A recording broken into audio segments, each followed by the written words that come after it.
Everyone, my name is Nivesh Kashyap. So today we are going to discuss 15 days strategy for CUT PG LLB 2024.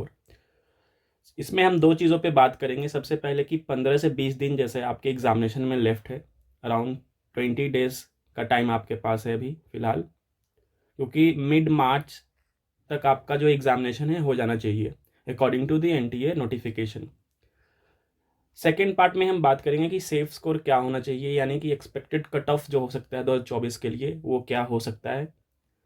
लेकिन उससे पहले हम लोग बात करने वाले हैं कि किस सब्जेक्ट को आपको कैसे डील करना है और अभी 15 से 20 दिन में आपको किस तरीके से प्रैक्टिस करना है। सबसे इंपॉर्टेंट चीज़ है कि प्रैक्टिस आप कैसे करोगे और कहाँ से करोगे, कौन सी बुक आपको रेफर करनी है, कहाँ से आपको प्रैक्टिस करना है, इन सब बातों पे हम डिस्कस करने वाले हैं। तो चलिए स्टार्ट करते हैं। तो सबसे पहले बात करते हैं, हम देख लेते हैं सब्जेक्ट कौन कौन सा है आपके एग्जामिनेशन पॉइंट ऑफ व्यू से इंपॉर्टेंट। तो सब्जेक्ट्स जैसे कि आपको दिख रहा होगा, फर्स्ट है इंग्लिश, सिलेबस आपने देखा होगा। सेकेंड सब्जेक्ट जो सबसे इंपॉर्टेंट है वो है मैथ्स। थर्ड जो है रीजनिंग। फोर्थ आपका general knowledge, computer application and current affairs. तो ये 6 सब्जेक्ट्स हैं जहाँ पे आपको ध्यान देने की ज़रूरत है।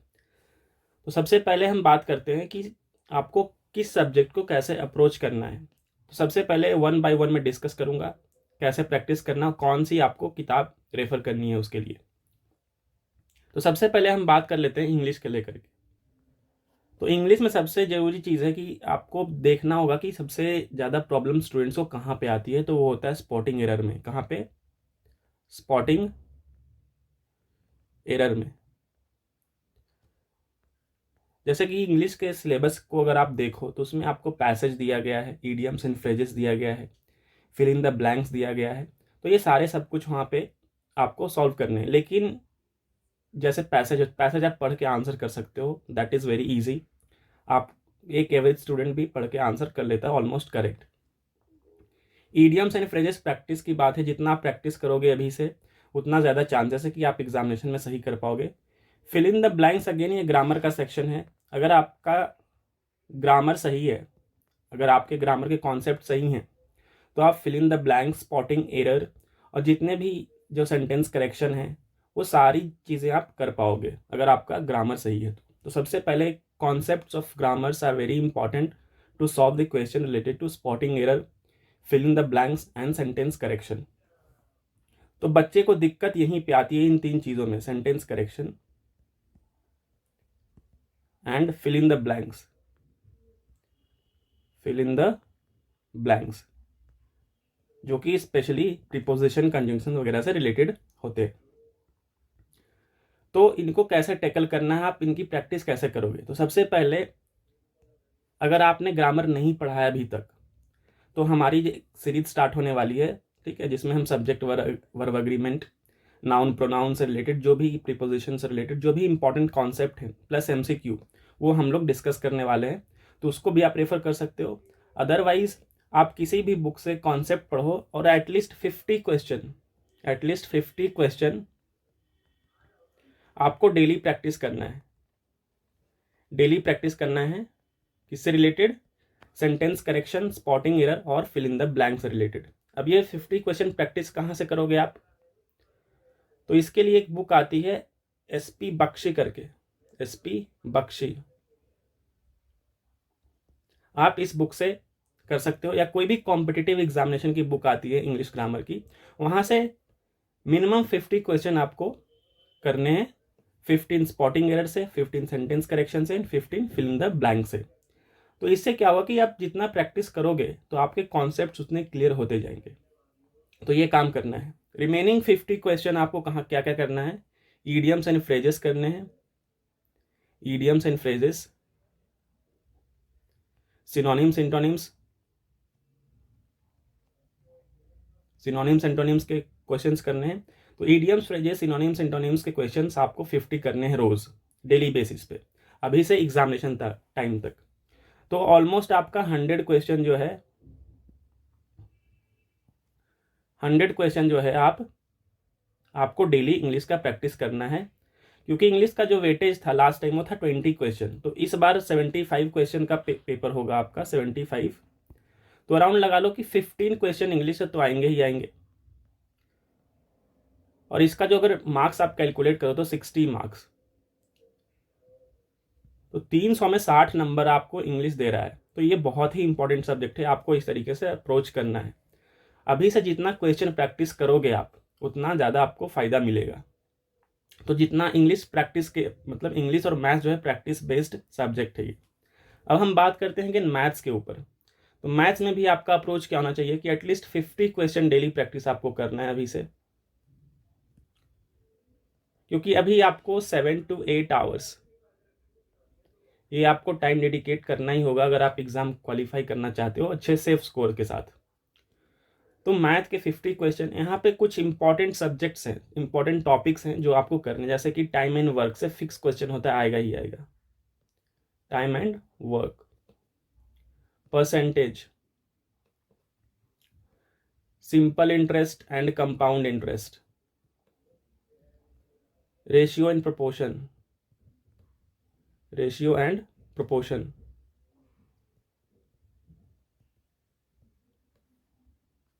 नंबर सिस्टम,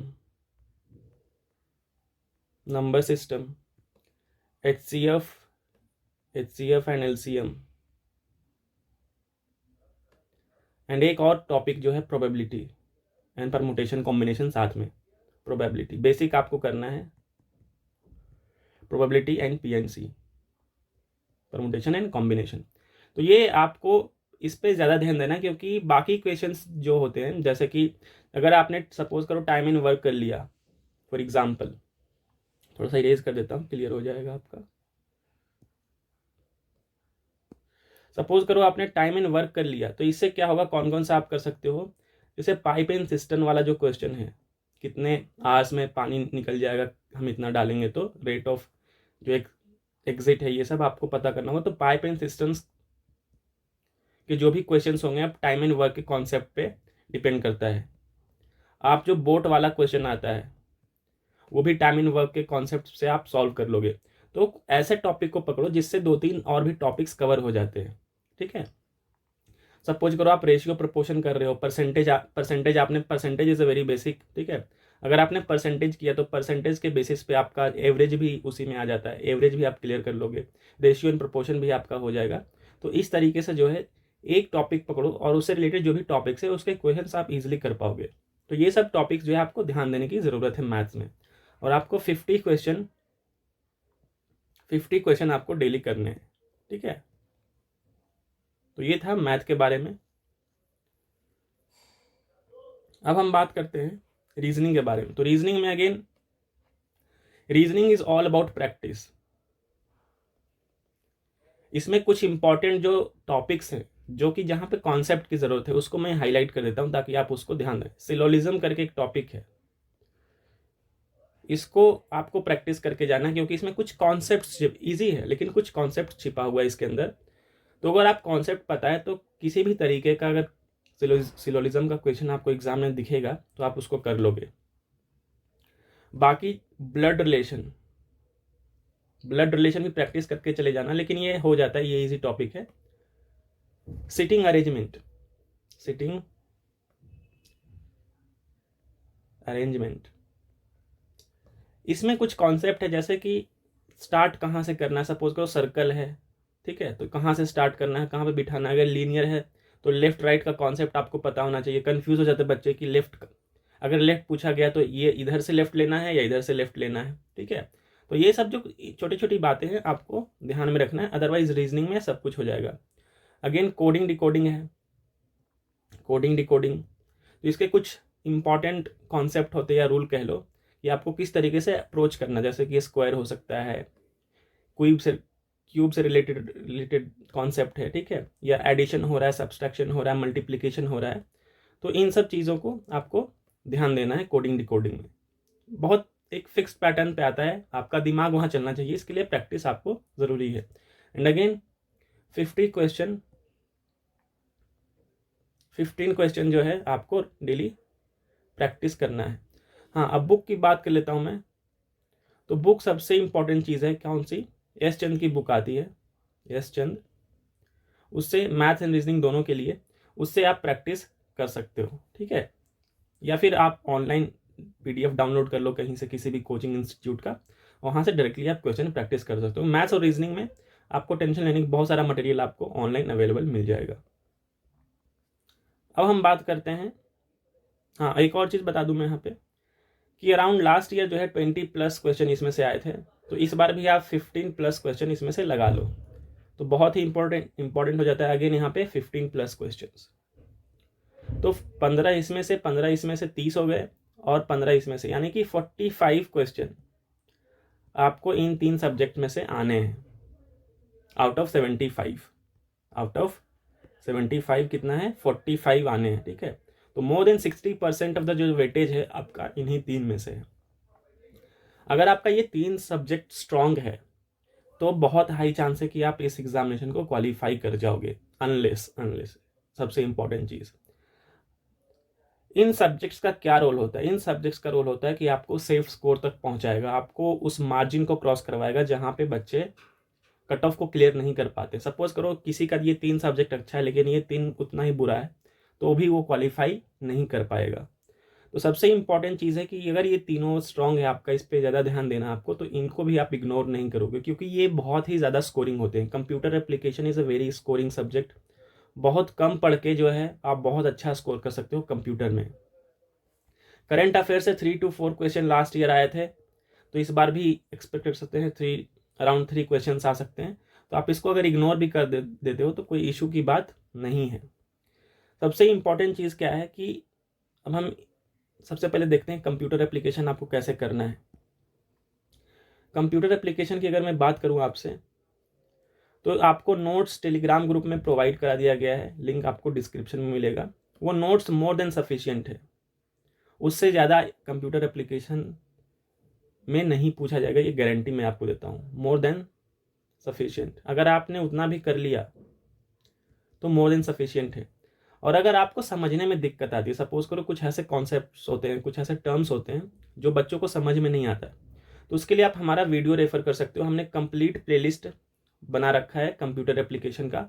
एक भी ऐसा कॉन्सेप्ट होगा नहीं जो आप नहीं वहाँ से आप समझ पाओगे। बहुत ही ईजी लैंग्वेज, बहुत ही प्रेजेंटेशन के साथ में, वीडियो प्रेजेंटेशन, पिक्चर प्रेजेंटेशन के साथ में ये कोर्स आपके लिए करवाया गया है, फ्री ऑफ कॉस्ट है।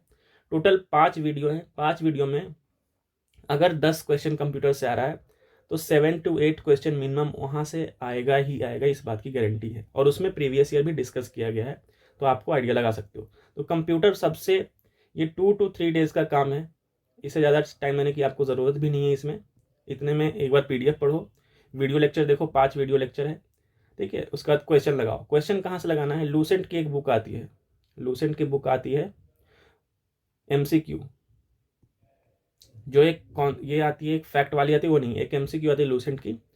उसमें जो लास्ट सेक्शन है, लास्ट सेक्शन जो क्वेश्चन का है वो कंप्यूटर का ही है। तो वहाँ से आप बहुत सारे, वहाँ पे मोर देन 500 क्वेश्चंस दिए गए हैं, उतना भी अगर कर लोगे तो मोर देन सफिशिएंट है, कोई इशू की बात नहीं है। तो वहाँ से आप कर सकते हो। और लूसेंट आप MCQ वाली बुक खरीद लो, क्योंकि GK में वहाँ से आपको प्रैक्टिस करने में काफ़ी हेल्प मिलेगा, ठीक है। ये अब हम बात करते हैं जनरल नॉलेज के ऊपर।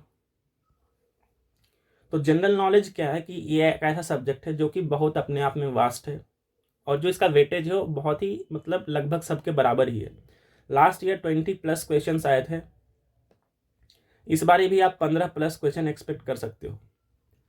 तो बाकी सब्जेक्ट की तरह इसमें भी बहुत सारे सब टॉपिक्स हैं। जनरल नॉलेज कहने का मतलब इसमें अगर आप सिलेबस देखो तो हिस्ट्री,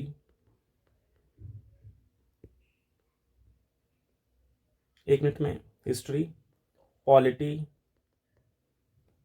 मैं इनको बहुत ही सिंप्लीफाई करके बता रहा हूँ। सिलेबस देखोगे तो बहुत सारा कुछ दिया गया है। ज्योग्राफी, इकोनॉमिक्स,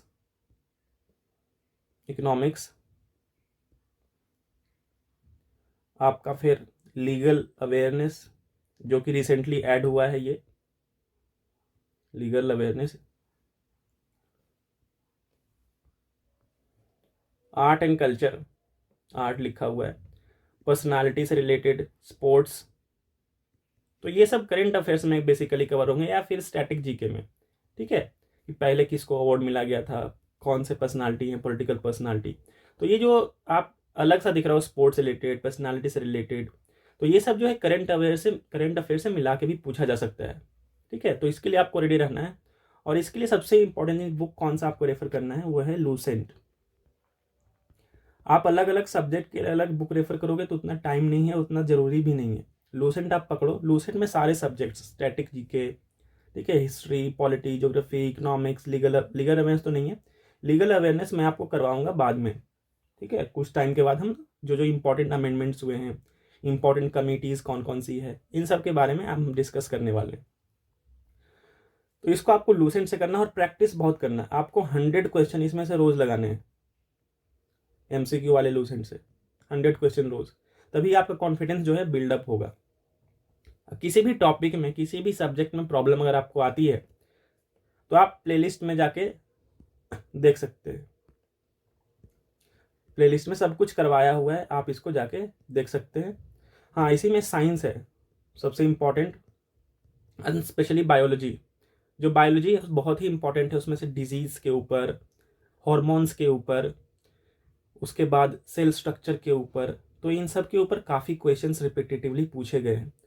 तो साइंस बहुत अच्छे से करके जाना, हिस्ट्री बहुत अच्छे से करके जाना, स्पेशली मॉडर्न हिस्ट्री। और किसी भी टॉपिक में प्रॉब्लम आती है आपको तो प्लेलिस्ट से जाके आप देख सकते हो, बिल्कुल फ्री है। ठीक है, लेकिन अभी टाइम क्या है कि आप बहुत ही स्पेसिफिक तैयारी करो, अभी प्रैक्टिस करो, और जिसमें इशू आता है, जिस टॉपिक में अगर आपने नहीं पढ़ा है कर सकते हो तो देख लो जाके, नहीं तो प्रैक्टिस करो और वही वीडियो देखो जो आपको ज़रूरत लगे, जो आपका स्ट्रॉन्ग पॉइंट है उससे बस एमसीक्यू लगाओ ताकि आपका काम हो जाए। अब हम बात करते हैं करंट अफेयर्स को लेकर के। तो करंट अफेयर्स आपको कैसे करना है, सिंस लास्ट ईयर जो है करंट अफेयर से काफ़ी कम क्वेश्चंस पूछे गए थे, 3 to 4 क्वेश्चंस बस पूछे गए थे लास्ट ईयर। तो करंट अफेयर्स आपको क्या करना है, कोई भी ईयरली मैगजीन जो आती है, मैगजीन, उसको लेना है और एक बार ही पढ़ लेना है, गो थ्रू हो जाना है। उससे ज़्यादा आपको टाइम देने की जरूरत नहीं है, क्योंकि अगर आप करंट अफेयर्स में बहुत ज़्यादा टाइम दोगे तो बाकी सब्जेक्ट्स आपका छूट जाएगा। तो सबसे जो बहुत इंपॉर्टेंट है, जैसे कि इंग्लिश आपको प्रैक्टिस करना ही है, मैथ्स, रीजनिंग में कुछ टॉपिक्स है जो आपको जहाँ पे इंटेंसिवली ध्यान देने की जरूरत है, बाकी आप कॉमन सेंस से वहाँ पे कर लोगे। तो रीजनिंग को जिन लोगों का रीजनिंग स्ट्रांग है, ठीक है, उनको आपको बहुत ही स्पेसिफिक टॉपिक्स पे, जैसे कि सोलिलिज्म, सिटिंग अरेंजमेंट, ब्लड रिलेशन, इन सब पे आपको ज़्यादा ध्यान देने की ज़रूरत है। बाकी आपका जो बहुत ज़्यादा टाइम जाता है, जो बच्चों का सबसे वीक पॉइंट होता है वो होता है जनरल नॉलेज, क्योंकि जनरल नॉलेज में इतने सारे सब्जेक्ट्स हैं कि उसको कवर करना मुश्किल होता है। इंग्लिश आपको पता है कि ग्रामर अगर करके चले जाते हो, रोज आप ईडियम्स एंड फ्रेजेस प्रैक्टिस करके चले जाते हो तो आप स्ट्रांग पोजीशन में होते हो, सॉल्व कर लेते हो। मैथ्स में अगेन वही चीज़ है कि अगर एक बार आपको कॉन्सेप्ट पता है, अगर आपका कॉन्सेप्ट एक बार क्लियर है तो आप क्वेश्चंस को कर लोगे, या तो करोगे या फिर नहीं करोगे। जनरल नॉलेज क्या होता है, बहुत ही डिलेमा वाला सब्जेक्ट होता है। इसमें क्या होता है कि कभी लगेगा ये तो पढ़ा था याद नहीं आ रहा है, तो इसमें प्रैक्टिस बहुत ही इंपॉर्टेंट प्ले करता है, और रेगुलर प्रैक्टिस। तो इसको आपको देखना है, टॉपिक वाइज देखना है, कहाँ से प्रीवियस ईयर में क्वेश्चंस पूछे गए हैं मैक्सिमम, वो टॉपिक को आपको रिवाइज करना है ज़्यादा। Computer application again very easy subject to score, और करंट अफेयर्स में आपको कोई भी ईयरली मैगजीन से आपका काम हो जाएगा। अब हम बात करते हैं कि सेफ स्कोर क्या होने वाला है।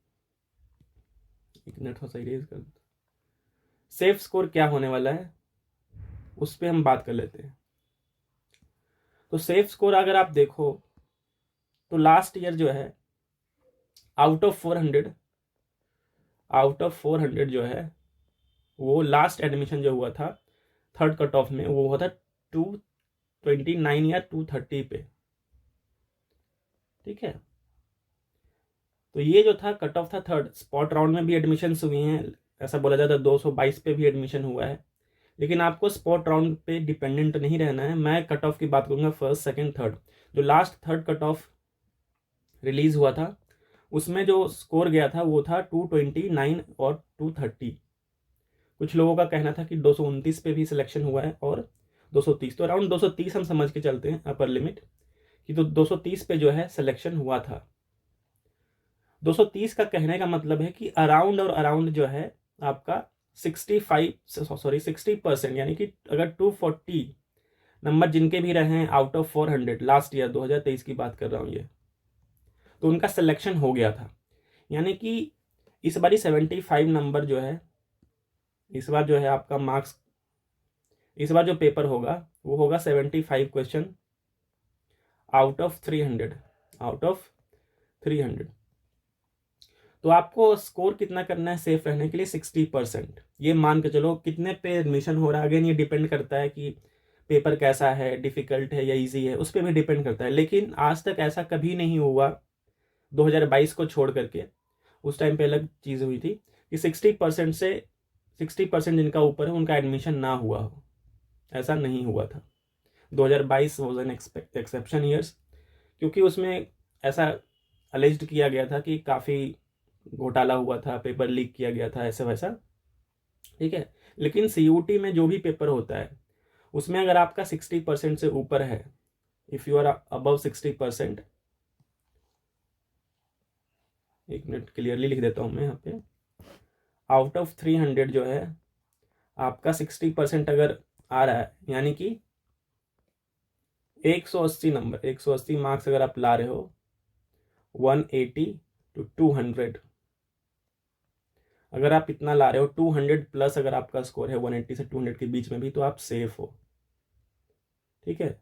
लेकिन आपको टारगेट करना क्या है कि आप 200 से ज़्यादा नंबर लेके आओ, ताकि आप बहुत ही कितना भी कट ऑफ ऊपर नीचे हो जाए आप आसानी से क्लियर कर लोगे। लेकिन 180 से 200 ये जनरल कैटेगरी की बात कर रहा हूँ मैं अगेन, उसके हिसाब से 5 नंबर 10 नंबर आप बाकी कैटेगरीज वाले कम कर सकते हैं। OBC का 10 नंबर और कम, SC का और 10-20 नंबर कम, तो इस तरीके से आप 10-10 नंबर कम करते चले जाओ। तो ये जनरल कैटेगरी की बात कर रहा हूँ। लेकिन आप चाहे OBC हो या आप SC हो, फ़र्क नहीं पड़ता है। हमेशा आप टारगेट क्या करना चाहिए कि आपको 180 से 200 के बीच में आपके मार्क्स होने चाहिए। तो ये स्ट्रैटेजी है। 15 दिन में आपको कैसे करना है? प्रैक्टिस करना है। क्या करना है? नीचे लिख देता हूँ मैं, क्या करना है? बस आपको प्रैक्टिस करना है। प्रैक्टिस करना है हर एक से 50 क्वेश्चन, हर एक सब्जेक्ट में से 50 क्वेश्चंस आपको डेली प्रैक्टिस करना है। क्या? डेली। जो भी टॉपिक या सब्जेक्ट में आपको इशू हो रहा है उसको क्या करना है? आप प्लेलिस्ट में वीडियो बना हुआ है, दिया गया है, उसे आप रेफर कर सकते हैं, या बुक से उसी पर्टिकुलर को पूरे को रिवाइज नहीं करना है। जहाँ पे दिक्कत आपको आ रही है उसे बुक से या फिर प्लेलिस्ट में, क्योंकि प्लेलिस्ट में आपको समझाया गया है, बुक में सिर्फ आप पढ़ोगे। तो डिपेंड करता है कि आपको कैसे समझना है, कितना समझना है उस पर। अगर आपको अच्छे से समझना है, बहुत अच्छे से, कि क्या दिक्कत आ रही है, तो प्लेलिस्ट में जाके देख सकते हैं। अगर आपको लग रहा है कि नहीं पढ़ के भी समझा जा सकता है, तो आप बुक से उसको पढ़ सकते हैं। और मिनिमम अभी से लगा लो आप 7 to 8 आवर्स आपको डेडिकेट करना है। और ट्राई करना है कि हर दिन 2-2 घंटे, 2 आवर्स फॉर ईच सब्जेक्ट आपको डेडिकेट करना है अकॉर्डिंगली। जो भी आपका स्ट्रॉन्ग सब्जेक्ट है उसको थोड़ा सा कम भी, 1 घंटा भी दे सकते हो। जो आपका ज़्यादा वीक सब्जेक्ट है उस पर आपको 2 आवर्स तो डेडिकेट करना ही होगा। और करंट अफेयर्स पे बहुत ज़्यादा ध्यान देने की जरूरत नहीं है। किसी भी एक मैगजीन को अभी से धीरे धीरे पढ़ना स्टार्ट कर दो, आपका काम हो जाएगा। तो ये आपकी स्ट्रेटेजी होनी चाहिए 15 दिन में। और आपको टारगेट करना है कि 180 से लेकर के 200 के बीच में आपका नंबर होना चाहिए। आपको अगर जस्ट पास करना है तो, सेफ स्कोर रहना है तो। हाँ, अब अगर ये अलग बात है कि आपको CLC चाहिए या कौन सा चाहिए, कौन सा कॉलेज चाहिए, उसके लिए फिर अगेन डिपेंड करता है कि आपको कितने अच्छे मार्क्स हैं, ठीक है। लेकिन 180 से 200 में आपका एडमिशन श्योर शॉट हो जाएगा। तो बाकी इस वीडियो में इतना ही। बाकी अगर कुछ पूछना हो तो टेलीग्राम पे पूछ सकते हैं, हमसे जुड़ सकते हैं, या फिर कमेंट बॉक्स में भी पूछ सकते हैं। Thank you and have a nice day.